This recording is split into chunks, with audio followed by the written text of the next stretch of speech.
James never talked about what happened that night, but the haunted look in his eyes told enough. He needed time, he needed space. The receptionist barely looked up when he entered. The motel was almost empty. With a quick click of the keyboard, she handed him a brass key, room 313. For just a second, her eyes paused on him. Then she looked away. She didn't say a word. The room was at the far end of the corridor. Faint light flickered above the door. The moment James stepped inside, something felt off. The air was stale and cold despite the heater humming. The furniture was old, mismatched. A single chair sat in the corner, slightly turned toward the window. There were scratch marks on its wooden armrests, like someone had gripped them too tightly. Too often. He didn't think much of it, just an old room in a forgotten town. That night James dreamt of water, a bathtub overflowing, a woman crying softly in the background repeating the same phrase. It wasn't supposed to be this way. When he woke up, the bathroom floor was wet. Not damp, wet, but he hadn't used it. The tub was empty. He told himself it was a leaking pipe and went back to sleep. The next day, while looking for a place to charge his phone, he bent to check under the bed and found something, a notebook.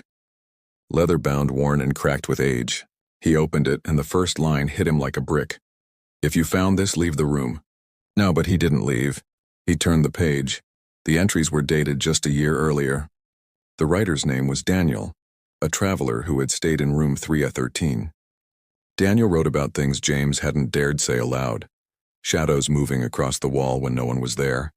The sound of breathing just behind his ear at night. And worst of all, waking up in the bathtub, fully clothed, freezing, with no memory of getting there. One line was underlined twice. She only comes when you sleep alone. Don't sleep alone. James left the TV on that night. Around 2:47 a.m. the screen flickered. A woman's face appeared just for a second, then vanished in static.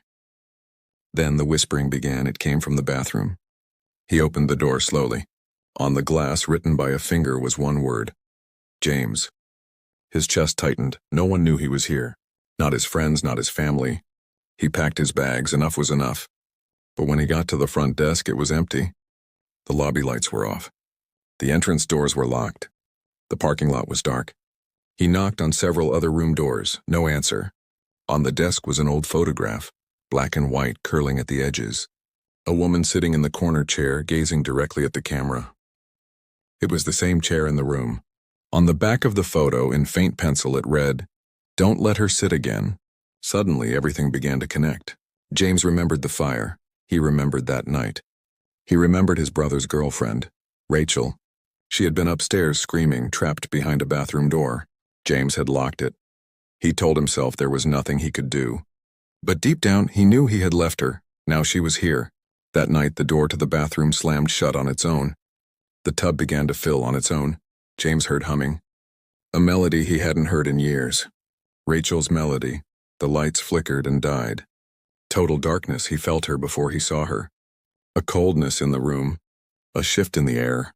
Then the creaking of the chair. She was sitting there. James whispered, "I'm sorry." A voice replied, close inside his head, "Too late." At sunrise, the receptionist returned to her desk. Room 313 was empty. No bags. No sign of James Holloway. The bed was made. The bathroom dry. Only the notebook remained. One new entry had been added. The handwriting was James's. "I understand now. She's not trapped here. We are. Room 313 is still listed as available. Low rate, no guests. No questions. Would you check in?"